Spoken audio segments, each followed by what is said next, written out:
Hey everybody, KJ here with Money Conversations with KJ. And Faith here. all right, guys, we're going to review question of the day for last week. I had some good questions, so let's review. Let's see what's happening out there. So, question of the day on Monday was, what age did you start planning for retirement?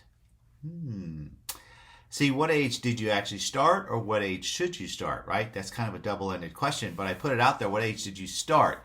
I find through my podcast, as I ask these questions, that typically it's right around the age of 30. People reflect what they've done in their 20s, and they're like, they want to start getting more serious with their money.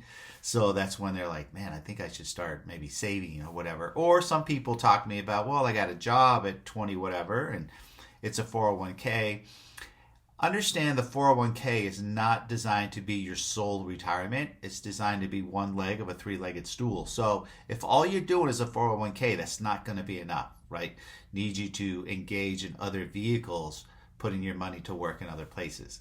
So hopefully a lot of you guys start, the earlier you start, the more you're going to have, later in life, right? So Faith started early. How old were you when you started, Faith?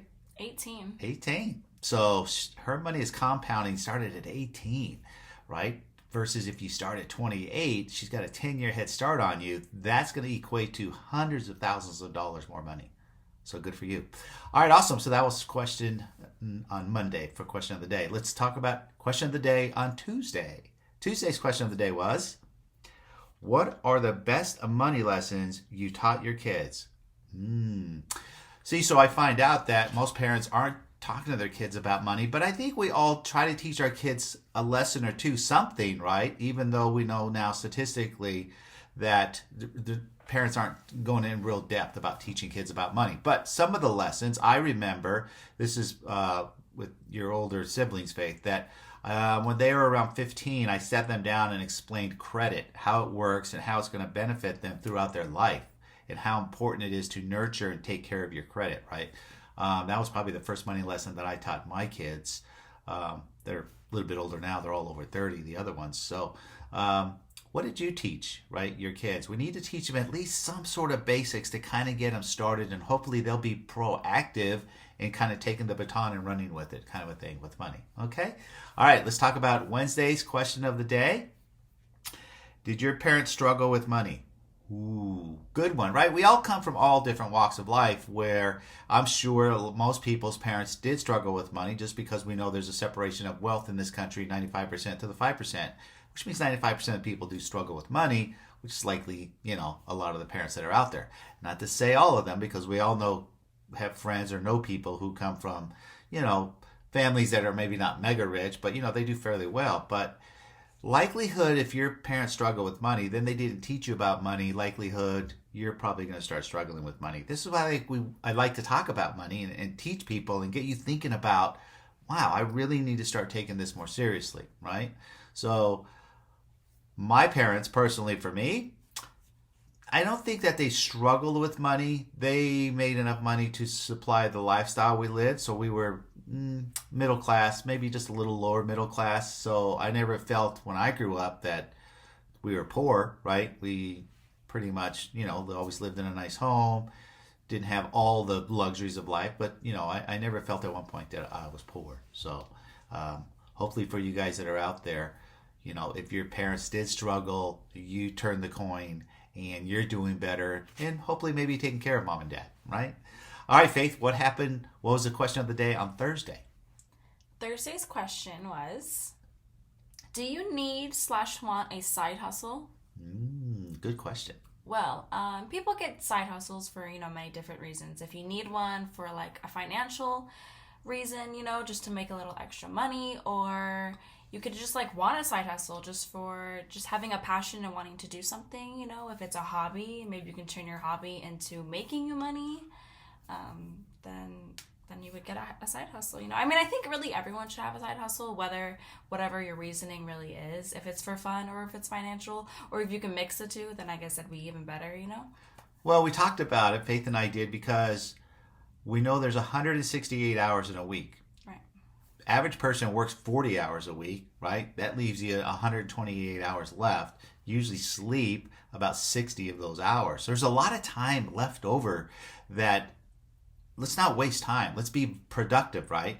And sometimes because you want to be productive and you want to follow a passion, we were talking earlier about it.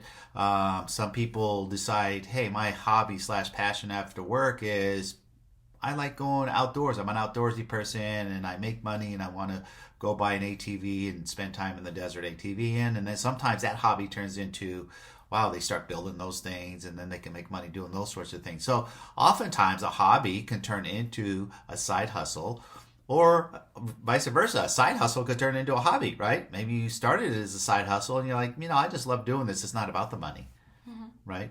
Or what's another good reason for a side hustle, Faith? Trying something new. Trying something new.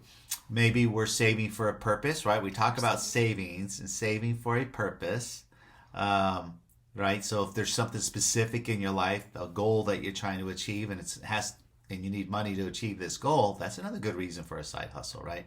So many different reasons why we all will do side hustles, and there's no right or wrong. Whatever's good for you. I say utilize those hours that we all have every week. Remember, we all have the same exact amount of time. Nobody gets more, nobody gets less. Time is not based on what we do in life or how much money we do or don't have. We all get the 168 hours. Make the best of them. All right, Faith, what was question of the day for Friday? So Friday's question was Olympic themed. I know the Olympics is over now, but I mean, it was just going on. So the question is, what is the Olympic motto? Now, you're probably thinking, there's an Olympic motto? Yes, there is actually. And it is faster, higher, stronger, together. Wow. So think about that, right? We talked about that. People who achieve to get to the Olympics are at the pinnacle of whatever they're doing, right? They've done nothing but focus on whatever that sport is that they're doing to be able to get to the Olympics, right? So they want to be faster, they want to go higher, right? They want to do these things and be the best at it. And I think we talked about it. I think in life, if we all just reach our own little Olympics, let's say, be the best version of yourself, right? Whatever that may be.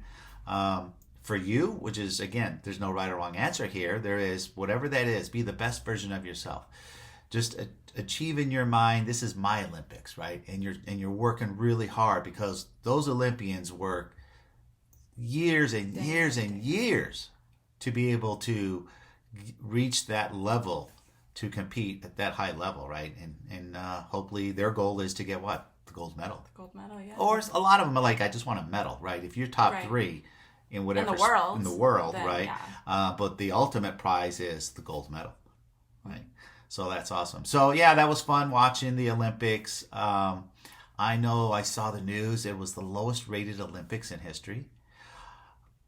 I didn't watch every night. How much did you watch, Faith? A little. I mean, only when I'm here. No, it's fun to watch. Again, those people are out there doing the best they can at whatever the sport is that's out there. And so I just say they're a great person of the people to emulate, right? Their work ethic is phenomenal. Just phenomenal, the work ethic. And so even if you be inspired, maybe not by their actual sport, but be inspired by their work ethic and what they do, and emulate that in your life, and go create your own little mini in your head Olympics and reach the pinnacle of the best version of yourself. Awesome. Well, guys, don't forget, if you like what we're doing here, smash the like button, subscribe, and hit that notification bell, because we put these out every Saturday. We review the question of the days for the week, trying to keep it interesting and fun. I hope you're getting a lot out of it. Faith, any closing thoughts for the folks out there? We're reaching the end of February, the end of Black History Month, the end of the Olympics, so time for a new month. Oh, also, this last week we just hit 2/22/22 on a Tuesday, which was really cool, so... Yeah, hope you did something fun and memorable on that day. All right, guys, we'll see you next week on Question of the Day.